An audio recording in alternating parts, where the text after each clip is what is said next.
គឺត្រូវប៉ុន្តែពូថៅដាច់ស្នូជ្រៅពេកស្ទុះពេកហើយប្រយុទ្ធជាមួយជើងខ្លាំងគឺមិនកើតទេប៉ុន្តែបើទប់ទល់ជាមួយនឹងអាឡាលៀមនេះអត់បញ្ហាអីទេសាឡបងជាមួយគេទៅបាទព្រឹទ្ធាចារ្យជឿនបកគូអញ្ជើញអញ្ជើញខ្មោចយកស្អីយើងបានប្រកួតគ្នាជាច្រើនលើកណាស់ទៅហើយបែងចែកឈ្នះចាញ់បានហើយមិនបាច់វាយទៀតទេបាយមិនវាយក៏ហេតុទៅឯងចូលព្រមទៅយើងជូនទៅអី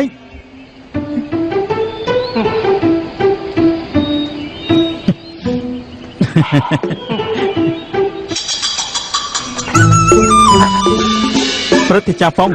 ធានប៉គងខ្ញុំគឺជាមនុស្សចំនួនក្រោយមិនសមនឹងប្រយុទ្ធជាមួយលោកទេបើសិនជាលោកចង់បញ្ចេញសាច់ស្នៀតដូចជាមិនទៀតឋានៈពេកហើយដឹង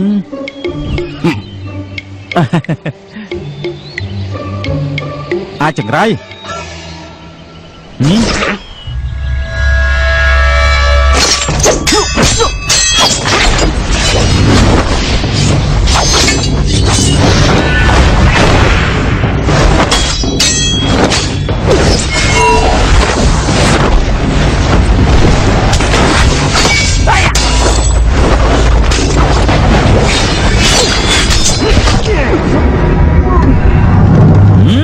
បើមិនចង់ស្លាប់ចុះពីភ្នំជាមួយយើងទេយើងមិនចុះពីភ្នំជាមួយឯងទេយើងប្រយុទ្ធជាមួយឯង100ស្និតគឺឯងឆ្នាក់ចាញ់យើងមិនខ្វល់ទេនិយាយរួមឯងចាញ់ឯងត្រូវចុះពីភ្នំជាមួយយើងយើងចុះទៅជាមួយឯងឯងចាញ់ឯងត្រូវចុះជាមួយយើងយើងចុះពីភ្នំជាមួយអូនស្រីឯងអាលងងម្រាមដៃគឺជាដាវស្នៀតមាសពេជ្រពេញផ្ទះរបស់ឯងត្រូវតែប្រើដាវទៅបានណាហើយ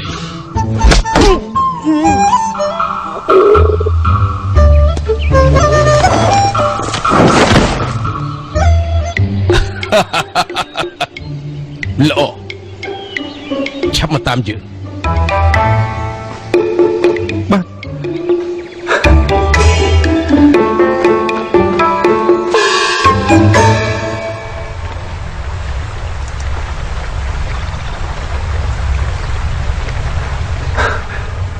សសូមគ្រប់លោកគ្រូពូតាអរគុណលោកគ្រូតាដែលបានណែនាំក្រឡអរគុណលោកគ្រូតាយ៉ាងម៉េចនៅយល់ថាយើងនិយាយកុហកឯងទៀតមែនទេខ្ញុំមិនហ៊ានទេប៉ុន្តែខ្ញុំបានឃើញលោកគ្រូតាដែលតបភ្នែកពិតជាមានសំណាងបីជាតិដែរលោកគ្រូតាក្លៀនទេចឹងខ្ញុំទៅយកអាហារក្រៀមមកជូនគ្រូតាណាមិនបាច់ទេអាយ៉ាខានត្រូវថ្ងៃយូរហើយគេម្នាក់នោះត្រូវឯងចុះជីបចោតាមកម្លាំងធានរបស់គេមួយយាមក្រោយនឹងដឹងខ្លួនវិញដល់ពេលនោះគេនៅតែមិនតាមអុកលោកឯងដល់ពេលនោះឯងវាយជាមួយគេប្រកាសជាចុះពីភ្នំតាមសម្រួលហើយពេលដែលឯងបង្ក្រាបគេឯងត្រូវតែបង្ខំឲ្យគេស្បត់ចំពោះរឿងរបស់យើងដាច់ខាតមិនឲ្យផ្សព្វផ្សាយចេញទៅក្រៅទេខ្ញុំយល់ហើយគ្រូតាប៉ុន្តែលោកគ្រូតាអមាញ់មែននេះខ្ញុំប្រយុទ្ធនឹងឈ្នះគេគឺវាយនៅពេលគេភ្លេចខ្លួនប៉ុណ្ណោះបើពិតជានិយាយពីក្បាច់ដាវវិញនោះខ្ញុំខ្លាចតែប្រយុទ្ធនឹងឈ្នះគេទេឯងត្រូវចាំឯងជាសិស្សរបស់យេពូជីការពិតយើងមិនត្រូវបង្ហាត់វិជ្ជាគុណដល់ឯងទេពីព្រោះកាលពីមុនយើងធ្លាប់បានស្បត់ថាដរាបណាយើងនៅរស់គឺមិនប្រយុទ្ធជាមួយគេជាដាច់ខាតថ្ងៃនោះយើងសាកល្បងក្បាច់ដាវជាមួយឯងគឺចង់ប្រាប់ឯងថាឯងប្រើស្នៀតស្រេកបរិសុទ្ធ19ស្នៀតរបស់ប៉ាហូសានមិនល្អណាស់ទេបើមិនចឹងទេយើងមិននឹងអាចផ្ទាត់ដាវចេញពីក្នុងដៃរបស់ឯងរឿងដល់ថ្នាក់នេះទៅហើយយើងមានតែខ្ចីដៃរបស់ឯងមិនដេញធានប៉គង់ឲ្យចុះចេញពីភ្នំនិងឲ្យគេស្បត់ថារក្សាការសម្ងាត់ឯងមកតាមយើង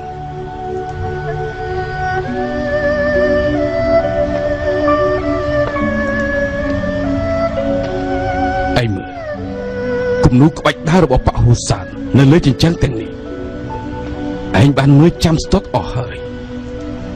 ប៉ុន្តែនៅពេលដែលឯងសម្ដែងចេញមកបែរជាមិនល្អតល់តែសោះហើយអាចចង្រៃយេពូជីពិតជាអត់ចេះអីមែនការពិតឯងជាមនុស្សដែលមានទេពកោសល្យខាងគុណដៅបែរជាត្រូវគេបង្ហាត់ឡើងដូចមនុស្សឈួតអស់អញ្ចឹងលោកគ្រូតាជឿលោកគ្រូខ្ញុំហាត់ជាមួយលោកទេអាយ៉ាងក់ងោដូចកូនក្មេងជាមួយយើងផង ខឹងយើងជេរលោកគ្រូឯងយើងលោអញ្ចឹងយើងមិនជេរគេទេគេហៅយើងថាជាគ្រូពូយើងហៅគេថាល្អិតប៉ុណ្ណឹងបានទេឲ្យតែលោកគ្រូតាមកជេរលោកគ្រូខ្ញុំលោកគ្រូតាចង់ខ្ញុំធ្វើអីក៏ខ្ញុំព្រមធ្វើដែរឥឡូវធ្វើដូចជាយើងអង្វរឯងឲ្យហាត់វិជាគុណពីយើងអញ្ចឹងក្បាច់ដើរទាំងអស់នេះគឺជាក្បាច់កំពូលរបស់បកហូសានយើងប៉ុន្តែភាគច្រើនបាត់បង់អស់ហើយលោកគ្រូឯងក៏ដឹងពីរឿងនេះដែរសាច់ស្នៀតពិតមែនតែអស្ចារ្យប៉ុន្តែដល់ពេលសម្ដែងចេញចេះតែត្រូវគេបំបែកបានតាមគំនិតរបស់លោកគ្រូតាគឺចង់ឲ្យសាច់ស្នៀតលីឡំចូលគ្នាសត្រូវគឺបំបែកលែងបានហ្នឹងមែនទេអាចមកឯងពិតជាឆ្លាតវៃមែនឆាប់យល់ឆាប់ដឹងពួកអ្នកខ្លាំងរបស់បកបិសាចក៏ជាមនុស្សអស្ចារ្យដែរសុទ្ធតែជាមនុស្សដែលមានប្រាជ្ញាឆ្លៀវវៃពួកគេអាចបកស្រាយស្នៀតរបស់បកដាវភ្នំ5ចេញយ៉ាងច្បាស់លាស់ប៉ុន្តែពួកគេអត់ដឹងថាទោះជាវិជាគុណខ្លាំងប៉ុណ្ណាក៏ដោយក៏មិនអាចទប់ទល់នឹងអបាយកលកលឹះយន្តនិងអន្ទាក់របស់គេដែរ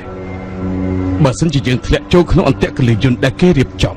ទោះជាវិជាគុណខ្លាំងពូកែប៉ុណ្ណាក៏ដោយក៏មិនអាចបញ្ចេញបានដែរ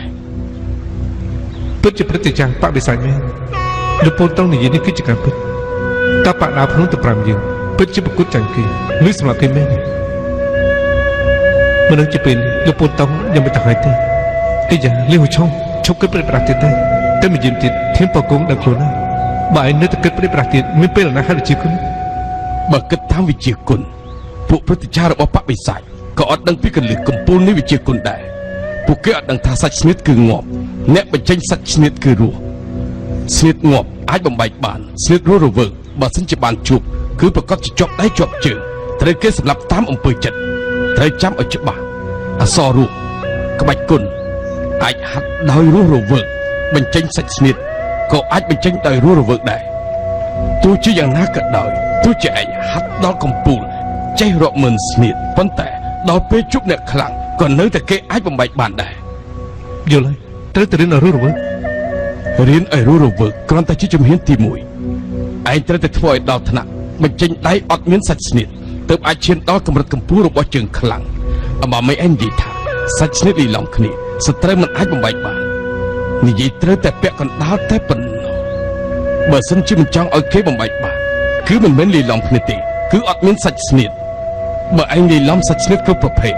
សាច់ស្នៀតរវាងសាច់ស្នៀតគឺមានចន្លោះសត្រូវនឹងឆ្លៀតនៅពេលឯងមានចន្លោះដូច្នេះត្រូវតែមានភាពអត់ចន្លោះតើសត្រូវអាចបំបែកឯងបានដោយរបៀបម៉េចអត់មានសាច់ស្នៀតផងបំបែកមានកើតទេឯងឆាប់បំបែកស្នៀតរបស់យើងទៅនេះមិនចាត់ទុកថាសាច់ស្នៀតទេដូច្នេះបំបែកមិនកើតទេដូច្នេះបានជាថាចង់ហាន់សាច់ត្រូវតែមានសាច់ចង់កាប់អុសត្រូវតែមានអុសសត្រូវចង់បំបែកដាវរបស់ឯងតើតែឯងមានក្បាច់ដាវឲ្យគេបំបែកទៅបានឧទាហរណ៍មានមនុស្សម្នាក់មិនដែលធ្លាប់ហាត់វិជាគុណគេលើកដាវគ្រវីផ្ដេសផ្ដាស់កាប់ផ្ដេសផ្ដាស់ឯងឃើញហើយឮហើយក៏ទីមិនត្រូវថាតមកទៀតគេចង់ចាក់ត្រង់ណាទោះជាអ្នកដែលចេះក្បាច់ដ៏កំពូលក៏មិនអាចបំបែកសាច់ស្នៀតគេបានដែរប៉ុន្តែអ្នកដែលមិនដែលហាត់វិជាគុណពិតមែនតែអត់មានសាច់ស្នៀតតែបែរជាត្រូវគេផ្ដួលយ៉ាងងាយក្បាច់ដាវដ៏កំពូលពិតប្រាកដគឺថាតើតែយើងមើលទើបអាចដឹងពីកលឹះក្នុងសាច់ស្នៀតរបស់គេបន្ទាប់មកយើងបញ្ចេញដៃតែអត់មានស្នៀតគេអត់មានជប់ឲ្យបំបីសាច់ស្នៀតចុះបើសិនស្ត្រូវអត់មានសាច់ស្នៀតនោះបើអញ្ចឹងគេជាជើងខាងលេខ1ហើយពួកឯងទាំងពីរអ្នកប្រយុទ្ធគ្នាមានពេលខ្លះគេខ្លាំងមានពេលខ្លះឯងខ្លាំងជាងគេលើលោកនេះពិបាកនឹងបានជួបមនុស្សបែបនេះណាមួយជីវិតយើងបានជួបតែ3នាក់គត់3នាក់ណាមិនបានជាឯងជឿឆ្អារឿងគេម្ល៉េះឯងខំតែហាត់ក្បាច់ដាវឯងទៅអីល្អណាស់ល្អណាស់ឯងអត់មានខុសទេឯងអត់មានខុសទេការពិតឯងធ្វើឲ្យយើងសប្បាយចិត្តណាហ៎ប៉ុន្តែពេលវេលាតិចពេកឯងឆាប់យកស្នៀត34ស្នៀតដែលឯងហាត់នោះបញ្ចូលគ្នាទៅហាត់ឲ្យបានសម្រេចបន្ទាប់មកបំភ្លេចសាច់ស្នៀតនោះចោលទាំងអស់មួយស្នៀតក៏មិនអាចចាំបានដែរហើយប្រើស្នៀតដើរប៉ះហូសានដែលឯងបានហាត់នោះទៅវាយជាមួយធានពគងទៅបាទលោកគ្រូតា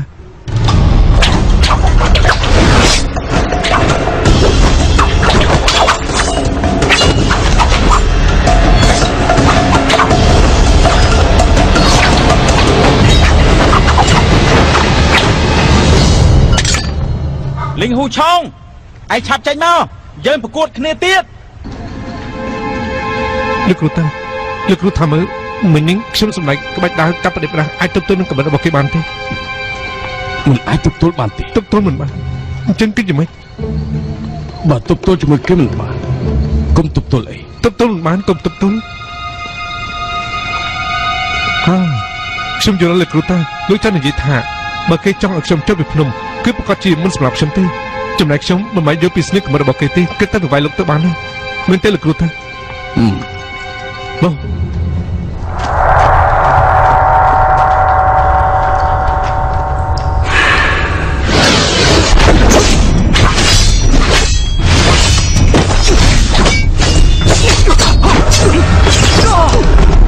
ឯងស្មានតែយើងពិតជាមិនហ៊ានសម្រាប់ឯងទេ ធៀបបកួងឯមើលនេះបែរខ្ញុំត្រូវរបួសហើយឡើងហូរឈាម រួចចុះវាយ៉ាងម៉េច ខ្ញុំត្រូវតែសម្រាប់លេងចេះចាក់ខ្ញុំសម្រាប់ឲ្យថៃស្អែកខ្ញុំកំដៅឲ្យលេងណាអង្គុយលេងសិនទេ អាយ៉ា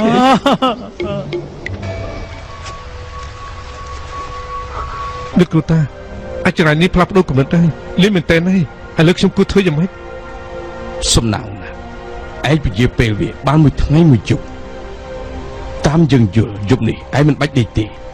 យើងប្រើរយៈពេលមួយយប់បង្ហាត់ឯង3ស្នៀតមើលទៅឯងឆ្លាតណាស់ប៉ុន្តែមិនដឹងជាឯងឆ្លាតមែនទេឬក៏ឆ្លាតខ្លាញ់ខ្លាចបើសិនជាឯងឆ្លាតមែនទេក្នុងពេលមួយយប់អាចហាត់បាន3ស្នៀតបើសិនជាឯងឆ្លាតខ្លាញ់ខ្លាចអន់ប្រាជ្ញាអញ្ចឹងស្អែកនេះឯងមិនអាចប្រយុទ្ធជាមួយធានប៉ោះគួងទេឯងចុះចាញ់គេទៅហើយចុះពីភ្នំទៅជាមួយគេទៅ បីក្បាច់ហ៎ ឯងស្មានតែក្នុងមួយយប់ហាត់3ស្នៀតជាការងាយស្រួលណាស់មែនទេ ទេខ្ញុំមិនមែនចង់និយាយអញ្ចឹងទេបើសិនក្នុងពេលមួយយប់ខ្ញុំហាត់នឹងចេះបីក្បាច់នេះទេខ្ញុំសុខចិត្តឲ្យគេកាប់ខ្ញុំមកក្បិតឲ្យស្លាប់តែម្ដងមិនចុះចាញ់ចុះពីភ្នំជាមួយគេទេ ក្បាច់ដើរ3ស្នៀតនេះមិនមែនធម្មតាទេបើសិនជារយៈពេលមួយយប់បង្ហាត់គេដល់ទៅ3ស្នៀតគឺបង្ខំគេពេកហើយក្បាច់ទី2ជាបណ្ដោះអាសន្នកុំអាលហាត់អីយើងហាត់ក្បាច់ទី1និងក្បាច់ទី3ទៅគ្រាន់តែក្បាច់ទី1គឺមានការប្រែប្រួល365ប្រភេទទៅហើយ ហា បើសិនជាការប្រែប្រួលមួយនៅក្នុងនោះសំដែងមិនបានល្អអញ្ចឹងក្បាច់ទី3ឯងមិនចាប់បាច់ហាត់ទេពិបាកខ្លាំងណាស់នាងមិនវិលវិញមិនផ្ដេសផ្ដាស់ចំពោះមនុស្សដូចគ្នាកមកជាវិជ្ជមានកទៅជាគោទៅជាងឆទៅជាឈោអាត្រិតបដូរមេឃភ្លឺបដូរទៅជាព្រលឹមពេលព្រលឹមបដូរពេលថ្ងៃខ្យល់នឹងផ្គរប្រែប្រួលភ្នំនឹងធ្លុកទឹកប្រែប្រួលទឹកនឹងភ្លើងប្រែប្រួលមេឃដីត្រគោះគ្នា3ថែមជា5 5ថែមជា9អាចឈប់យើងហាត់មួយស្នៀតប្រើរយៈពេល3ខែបើសិនជាប្រើរយៈពេលមួយយប់ហាត់2ស្នៀតគឺមិនមែនជាការងាយស្រួលទេឯងគិតទៅមើលនាងវិលវិញមិនផ្ដេសផ្ដាស់អាចឈប់ឯងមិនស្ដាប់ឮតានិយាយពិសេសទេ អូលោកគ្រូតានិយាយថានឹងវិលវិញមិនប្រេះប្រាស់ចំពោះមនុស្សដូចគ្នា តមកទៀត កទៅជាគោទៅជាឆអាត្រិតបដូរមេឃភ្លឺបដូរទៅជាព្រលឹមខ្យល់នឹងផ្គរប្រែប្រួលភ្នំនឹងធ្លុកទឹកប្រែប្រួលទឹកនឹងភ្លើងប្រែប្រួលផ្គរនឹងដីល្បាប់ទៅគោគ្នាខ្យល់នឹងភ្លើងប៉ះគ្នា3ថែមជា5 5ថែមជា9តើមែនទេលោកគ្រូតា រូបមន្តរបស់ក្បាច់ដាវឯកោ9នេះឯងធ្លាប់រៀនណា ខ្ញុំមិនអាចធ្លាប់រៀនទេក៏ដឹងថានេះហៅថាដាវ9ឯកោដែរ បើមិនដែលរៀនមិនក៏ចេះសូត្រ អមិនមែនលោកគ្រូតាសួរអញ្ចឹងណា ការចងចាំអីល្អយ៉ាងនេះអញ្ចឹងមានមធ្យោបាយហើយឯងចាំស្ដាប់ណាសាច់ស្នៀតទី1របស់ដាវ9ឯកោរូបមន្តនិងសាច់ស្នៀតមានការប្រែប្រួលគ្រប់ប្រភេទប្រើរាងកាយសម្ដែងពីរូបមន្តរួមនេះពេលនេះកុំអាលប្រញាប់ហាត់ក្បាច់ទី2គឺសាច់ស្នៀតបំបែកដើរប្រើយកបំបែកក្បាច់ដើរគ្រប់បកទាំងអស់នៅលើពិភពគុណពេលនេះកុំអាលហាត់ឲ្យសោះក្បាច់ទី3បំបែកស្នៀតកំបិតយកមកបំបែកកំបិតទី1កំបិត2កំបិតស្លឹកស្រល់កំបិតក្បាលខ្មោចកំបិតធំកំបិតកាប់សេះយប់នេះឯងហាត់តែមួយផ្នែកបានហើយប្រកាសជាឯងបំបីស្នៀតកំបិតរបស់ធានប៉ោគួង វ៉ាដាវ9ឯកោអស់ចាញ់យ៉ាងនេះគ្រូតាខ្ញុំមិនអាចធ្លាប់ឮទេ ក្ បាច់ទី3គឺយកស្រាលបង្ក្រាបធ្ងន់យកលឿនបង្ក្រាបលឿនកំបិតរបស់ធានពគង់លឿនណាស់ទៅហើយឯងត្រូវតែឲ្យលឿនជាងគេទៅទៀតឥឡូវនេះឯងនៅក្មេងចង់លឿនជាងគេគឺជាការងាយស្រួលប៉ុន្តែឈ្នះចាញ់ពិបាកណាស់ចំណែកតាកញ្ចាស់យើងនេះបើចង់ឲ្យលឿនជាងគេគឺជាការពិបាកខ្លាំងណាស់ប៉ុន្តែឯងត្រូវដឹងថាតើគេបញ្ចេញសាច់ស្នៀតអ្វីឯងត្រូវតែចេញឲ្យលឿនជាងគេគ្រាន់តែគេកម្រើកដៃដើររបស់ឯងចាក់ឲ្យចំកន្លែងសំខាន់របស់គេឯងគិតទៅមើលបើឯងចាក់ចំកន្លែងសំខាន់គេបញ្ចេញស្នៀតយ៉ាងម៉េចអូអញ្ចឹងគឺវិធីចោះអាការរបស់សត្រូវមុនហ្នឹងត្រូវហើយឥឡូវនេះតាចុះបង្ហាត់ឯងពីវិធីឆក់ឱកាសត្រូវស្នៀតនេះអាចបង្ក្រាបស្នៀតកំបិតដ៏លឿនរបស់ធានពគង់មកតាមតាចោះអាកាសសត្រូវ